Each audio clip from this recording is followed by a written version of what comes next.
Bismillahirrahmanirrahim. Assalamualaikum warahmatullahi wabarakatuh. Baiklah, kami dari kelompok 8 akan mempresentasikan makalah kami yang berjudul Aspek Sumber Daya Manusia.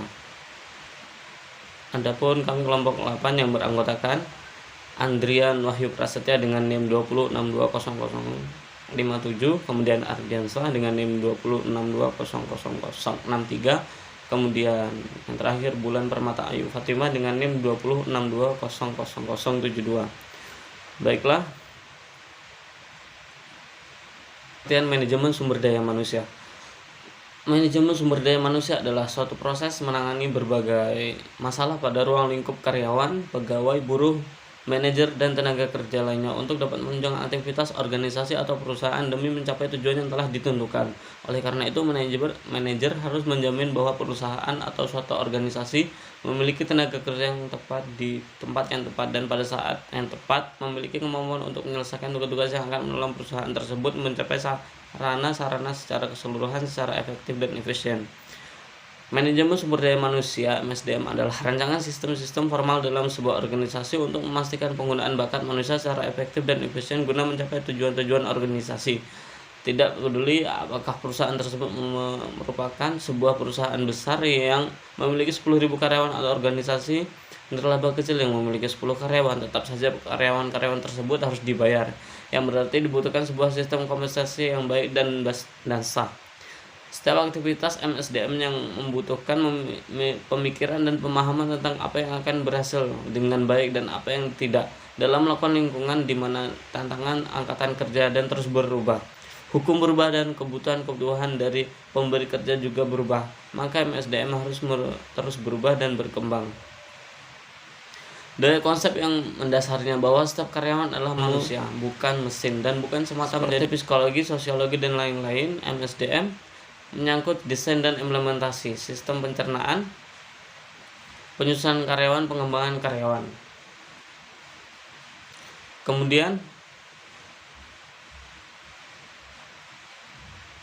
peran strategis sumber daya manusia. Adapun peran strategis sumber daya manusia itu sumber daya adalah segala sesuatu yang dimanfaatkan untuk memenuhi kebutuhan manusia. Manusia adalah sumber daya karena manusia, yaitu tenaga, pikiran, dan waktu, dapat dimanfaatkan untuk memenuhi manusia lain. Melaksanakan program kegiatan organisasi guna mencapai tujuan organisasi, sumber daya manusia adalah faktor sentral dalam suatu organisasi. Adapun bentuk serta tujuannya, organisasi dibuat berdasarkan berbagai visi untuk kepentingan manusia, dan dalam pelaksanaan misinya dikelola dan diurus oleh manusia. Jadi manusia merupakan faktor strategis dalam semua keinginan institusi organisasi. Baik, saya akan melanjutkan materi yang berikutnya, yaitu tentang tujuan dan aktivitas manajemen sumber daya manusia. Sumber daya manusia dalam sebuah organisasi dapat diartikan sebagai salah satu aset terpenting bagi perusahaan dalam memperoleh keuntungan demi kelangsungan berdirinya sebuah organisasi di samping sumber daya perusahaan lainnya. Mengingat pentingnya peran dan fungsi sumber daya manusia dalam pembentukan nilai tambah atas sumber daya organisasi, maka tujuan manajemen sumber daya manusia seharusnya tidak hanya mencerminkan kehendak manajemen puncak, tetapi juga menyeimbangkan kepentingan organisasi, fungsi sumber daya manusia, dan mereka yang terpengaruh. Tujuan khusus terdiri atas 4 hal. Yang pertama, 1. Tujuan kemasyarakatan sosial. Tujuan ini agar organisasi bertanggung jawab secara sosial dan etis terhadap kebutuhan dan tantangan masyarakat. Kedua, tujuan organisasional. Ditujukan untuk dapat mengenali keberadaan manajemen sumber daya manusia dalam memberikan kontribusi pada penciptaan efektivitas organisasi walaupun secara formal suatu departemen sumber daya manusia.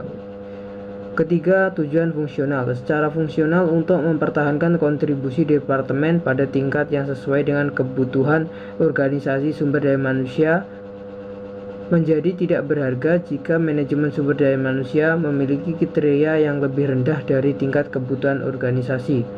Tujuan pribadi. Tujuan pribadi adalah tujuan dari setiap anggota organisasi yang hendak dicapai melalui aktivitas di dalam organisasi. Lingkungan kerja juga dipengaruhi oleh prestasi kerja di mana yang nyaman seperti kebersihan, penerangan, keamanan, tingkat kebisingan, dan akan menghasilkan suasana kerja yang baik. Hasil kerja yang diperoleh baik secara kualitas maupun kuantitas sesuai tanggung jawab yang telah diberikan sehingga hasil kerja tersebut dapat dievaluasi.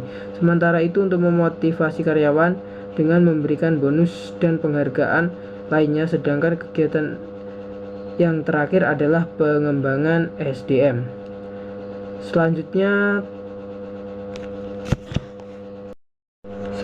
tentang tahapan manajemen sumber daya manusia. Tahapan manajemen sumber daya manusia kewirausahaan untuk menyediakan sumber daya manusia yang dapat dibagi organisasi kewirausahaan. Ketika posisi terbuka atau terdapat lowongan, manajer hendaknya mengikuti 4 langkah yang berurutan. Yang pertama tentang seleksi pelatihan dan penilaian hasil kerja adalah sebagai berikut. 1. Penarikan tenaga kerja. Rekrutmen ini adalah upaya pencarian sejumlah karyawan untuk memenuhi syarat dalam jumlah tertentu sehingga dari mereka perusahaan dapat menyeleksi orang-orang yang paling tepat untuk mengisi lowongan pekerjaan yang ada. Yang kedua, langkah ini dalam penyediaan sumber daya manusia bagi organisasi kewirausahaan adalah seleksi. Seleksi yang dimaksudkan adalah pemilihan individu untuk disewa dari semua individu yang telah direkrut. Dengan ini seleksi bergantung pada menyertai penarikan tenaga kerja. Proses seleksi merupakan bagian terpenting dalam keseluruhan manajemen sumber daya manusia. Berdasarkan suatu alasan bahwa organisasi ataupun perusahaan akan mendapatkan sejumlah pegawai yang memenuhi kualifikasi yang dipersyaratkan atau tidak ada sangat tergantung pada cermatnya proses seleksi ini. Ketiga, pelatihan. Training merupakan upaya untuk mengembangkan sumber daya, terutama untuk meningkatkan profesionalisme yang berkaitan dengan keterampilan administrasi dan keterampilan manajemen sebagaimana yang telah disebutkan di atas. Pelatihan bertujuan meningkatkan kualitas kemampuan menyangkut kerja berpikir dan keterampilan.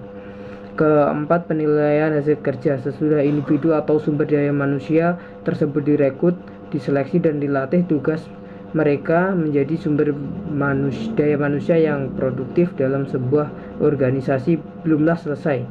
Langkah keempat dalam proses ini yaitu penyediaan sumber daya manusia yang tepat bagi organisasi kewirausahaan.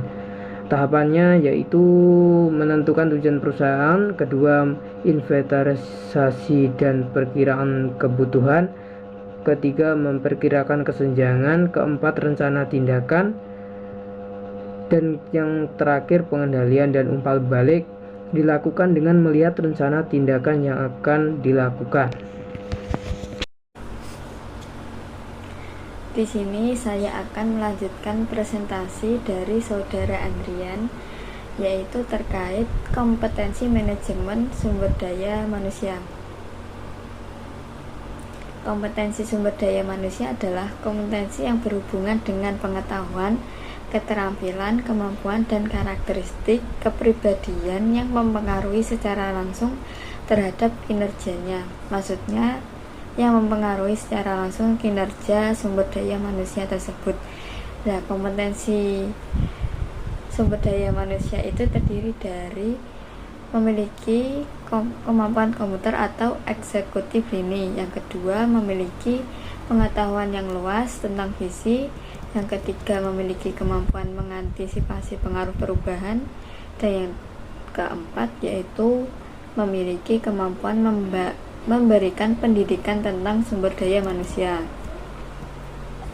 Selanjutnya, adapun tentang pengelolaan SDM berbasis kompetensi merupakan kombinasi dari keterampilan, pengetahuan, sikap, dan perilaku yang dimiliki individu untuk melaksanakan tugas dan peran serta posisi yang diduduki secara produktif dan profesional. Esensi dari pengelolaan SDM berbasis kompetensi ini memandang individu dari aspek kualitas. Pengelolaan SDM berbasis kompetensi bertujuan untuk memberikan hasil yang sesuai dengan tujuan dan sasaran organisasi serta standar kinerja yang ditetapkan.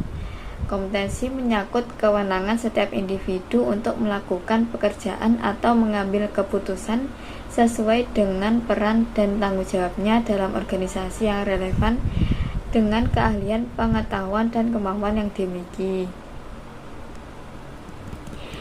Kompetensi sumber daya manusia pada sektor bisnis mencakup dua lingkup, yaitu individu dan organisasi. Untuk lingkup dari individu yaitu yang pertama watak, membuat seseorang mempunyai perilaku percaya diri, pengendalian diri, dan ketabahan. Yang kedua motif, yaitu suatu yang diinginkan seseorang yang mengakibatkan dilakukannya suatu tindakan. Dan yang ketiga bawaan, yaitu sikap dan nilai-nilai yang dimiliki seseorang. Yang keempat pengetahuan, yaitu informasi yang dimiliki seseorang pada bidang tertentu. Yang kelima keterampilan